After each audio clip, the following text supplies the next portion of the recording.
As a homeowner, there's some maintenance that needs to happen with your tankless water heater. So this is a short little video just to kind of show you what needs to happen. The first thing you're going to need is some supplies. So you're going to need a pail. You're going to need a sump pump. Doesn't matter how big it is. You're going to need 2 pieces of garden hose, 3 to 5 feet in length. You're going to need a female adapter. That's in order to attach your garden hose to your sump pump.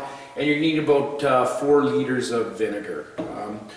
So the first thing that you need to do is you're going to unplug your water heater. You need to do this in order while you're doing your little maintenance here that it doesn't cycle on you. So it's important to unplug that. The next step that you're going to do is shut off your hot and cold lines. So your hot and cold lines, there's some valves here. So you just turn those lines off, your valves off, and that's going to allow you to work on your unit without your water flowing through it. So you can grab a set of pliers. The first thing you're going to do is check your filter. Your filter's just coming in on your cold line here. So you're going to take a set of pliers and just open up that line there. What you're going to see here, it's a little metal filter, and it will collect some debris and stuff. So one of the things, if you're having some low water flow issues, that's one thing you can check first. So this will get gummed up with some stuff. If there is, just rinse it off with some water and just maybe blow some air on it to blow it through. But before we start our maintenance on our heat exchanger, what we're going to do is we have to make sure this is put back into place so you don't get water blown all over the place. So let's tighten that back up. So we'll tighten that back up. And then we're going to start with how we're going to flush our heat exchanger. So on the side, you're going to have a couple ports. You're going to do your ports. This is what you're going to hook your garden hoses to. So your garden hose, on the sump pump side, is going to be where your cold water connection is. So you're going to get cold water and to your sump pump. So as we'll connect this here first, I guess.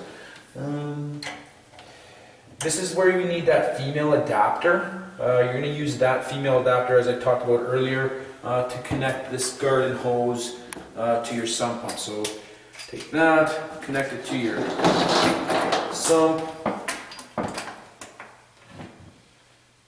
and just place this in your pail. So once you have that in there, you're going to take your hot water, connect that to your hot water outlet. And again, just put that hose in your pail. You're just going to cycle that same 4 liters of vinegar that you poured in there throughout your entire cycle time. That cycle time can be last up, recommended 45 minutes. You can go up to an hour though.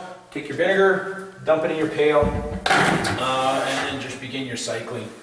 As you're doing that, on your tankless water heater, you're also going to have your little maintenance record report supplied to you by Dennis Chuck Holmes.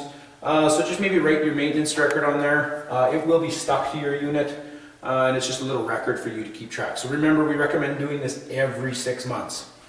So now once your hour's up, what you're going to do is kind of undo what you just did.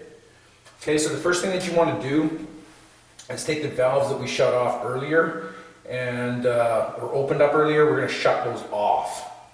So once we shut these valves off, we're going to undo water lines. We've got to make sure that we put these caps back on because that's how your water is flowing through. So you're going to put your caps back on, snug them up.